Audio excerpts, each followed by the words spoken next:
આ વાઘ, આ જે શબ્દ જે જનમાનસમાં છે, જેના વિશે ઘણી બધી માન્યતાઓ છે, જેના વિશે ઘણા બધા મિથ છે અને જેના વિશે સૌથી વધારે કૌતુક છે, ઉત્સુકતા છે.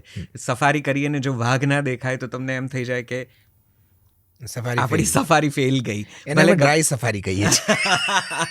તો એના વિશે વાત કરો. તમે ઘણું બધું તમારા પોસ્ટ્સમાં લખો પણ છો એના હાવભાવ વિશે, એની હલનચલન વિશે, કે એમની મેનરિઝમ્સ વિશે. પ્લીઝ. સાહિત્ય અને વાર્તાઓ એ બધી જ વસ્તુમાં આપણે જંગલ અને વાઘને ભયના માહોલ સાથે જોડી દીધો છે. જી. જંગલ એટલે હંમેશા ભયાનક જ હોય, હાનિકારક જ હોય. વાઘ એટલે હંમેશા ભયાનક હોય, ખૂંખાર હોય, માણસનો ભૂખ્યો જ હોય. આ બધી માન્યતાઓ એક વખત બની ગઈ છે એટલે જનમાનસમાં એ જ છપાઈ ગયું છે કે ભાઈ એને ડર સાથે જોડી દીધો છે. પણ ખરેખર વાઘ જેટલું જેન્ટલમેન એનિમલ આખા વિશ્વમાં કોઈ નથી.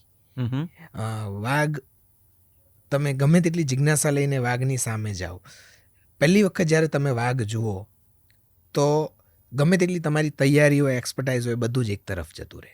તમે ના તો એનો ફોટો પાડી શકો, કે કહેવાય છે ને કે અમુક વસ્તુ તમે અમુક ભીષણતમ દ્રશ્યો કે બહુ સુંદર દ્રશ્યો તમે જુઓ તમે વાચાહીન થઈ જાઓ.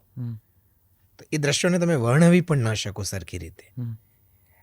વાઘ એ પ્રકારના બિહેવિયર પેટર્નમાં તમને દેખાય છે. એટલે તમે અંજાઈ જાઓ એની પ્રતિભા જ અલગ છે.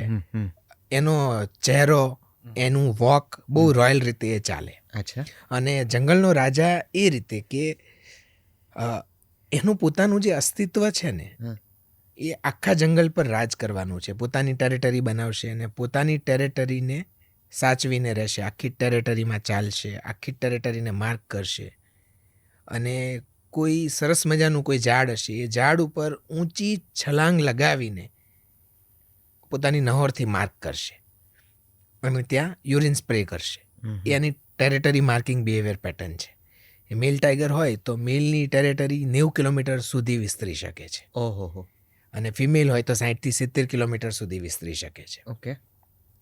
હવે મજાની વાત એ છે કે વાઘને પહેલેથી જ શીખવવામાં આવ્યું છે કુદરતી રીતે એમની પેઢીઓથી કે વાઘનો દુશ્મન વાઘ જ હોઈ શકે, વાઘનો દુશ્મન બીજો કોઈ જ ન હોઈ શકે. એટલે માણસ ના તો એની દુશ્મનની કેટેગરીમાં આવે છે, ના તો એની ફૂડ ચેઇનમાં આવે છે.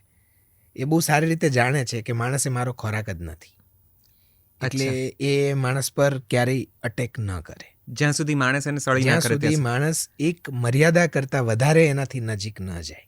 એક મર્યાદા કરતાં વધારે એનાથી નજીક જશે એટલે સ્વ બચાવમાં એ હુમલો કરશે અને એ હુમલો માણસને મૃત્યુ સિવાય કંઈ નહીં આપે. અચ્છા, એ હુમલો કરતાં પહેલાં પણ એ તમને વોર્નિંગ આપશે, જેને કહેવાય મોક ચાર્જ.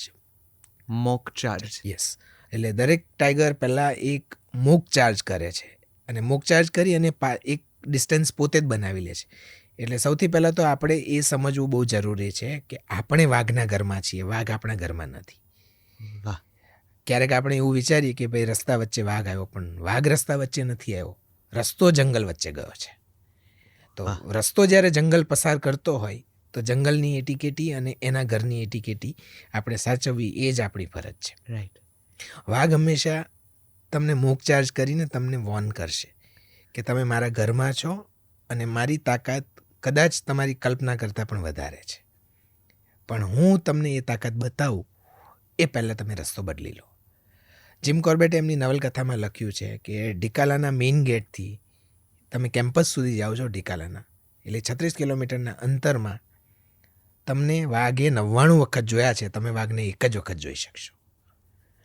શું વાત કરો! એ એટલું શાય એનિમલ છે કે માણસથી ડિસ્ટન્સ રાખે છે, પોતે જ અંતર જાળવી રાખે છે. હા, અને એક સરસ મજાના પોસ્ટમાં તમે લખેલું છે કૌશિક કે વાઘ તમને ત્યારે જ દેખાય છે જ્યારે વાઘ નક્કી કરે કે મારે દેખાવું છે. યસ. એટલે એ જે 99 વખતનો જે એમણે જે લખ્યું એ જીમ કોર્બેટનો જ અનુભવ છે. એમણે પોતે ચાલીને જંગલ ફર્યા છે, દરેક વાઘને એ પોતે ઓળખે છે, જાણે છે, એટલે એ બહુ સારી રીતે સમજે છે અને એમના અનુભવો પરથી એમણે તારણ કાઢ્યું. ને બીજું અમે લોકો ખૂબ ફર્યા છીએ, હું ઘણું ફર્યો છું.